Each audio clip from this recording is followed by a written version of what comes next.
दोस्तों, गौतम बुद्ध कहते हैं, बनना है तो दयालु हृदय वाला बनो, दूसरों की बैसाखी बनो, न कि अपने लिए बैसाखी ढूंढो। दोस्तों सुनिए एक बौद्ध भिक्षु की कहानी। एक समय की बात है जब एक बौद्ध भिक्षु भोजन बनाने के लिए जंगल से लकड़ी लेने गए। तभी उन्होंने कुछ अविश्वसनीय देखा। उन्होंने एक लोमड़ी को देखा जिसके पैरों में काफी गहरी चोट लगी थी, जिसके कारण वह शिकार नहीं कर पा रही थी, लेकिन फिर वह काफी स्वस्थ प्रतीत हो रही थी। उसने सोचा कि आखिर इस हालत में ये लोमड़ी जिंदा कैसे है।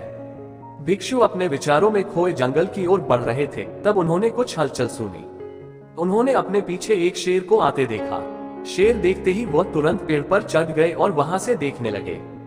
शेर ने एक हिरन का शिकार किया था और उसे अपने जबड़े में दबाकर लोमड़ी की तरफ बढ़ रहा था। उसने लोमड़ी पर हमला नहीं किया, बल्कि उसे खाने के लिए मांस के टुकड़े भी दे दिए। भिक्षु को यह देखकर और भी आश्चर्य हुआ कि शेर लोमड़ी को मारने की बजाय उसे भोजन दे रहा है। भिक्षु को काफी आश्चर्य हुआ, इसीलिए अगले दिन वह फिर पेड़ पर शेर का इंतजार कर रहे थे। फिर से वही हुआ, शेर शिकार का टुकड़ा लोमड़ी को देता और यही चलता गया। भिक्षुक बोले कि यह भगवान के होने का प्रमाण है। वह जिसे पैदा करते हैं उसकी रोटी का भी इंतजाम कर देते हैं। आज से इस लोमड़ी की तरह मैं भी ऊपर वाले की दया पर जीऊंगा, वही मेरे भोजन की व्यवस्था करेगा। यही सोचकर वह एक वीरान जंगल में बैठ गए। पहले, दूसरे, तीसरे दिन कोई नहीं आया। किसी ने उन पर ध्यान तक नहीं दिया। धीरे धीरे उसकी ताकत खत्म हो रही थी। वह चल फिर भी नहीं पा रहे थे।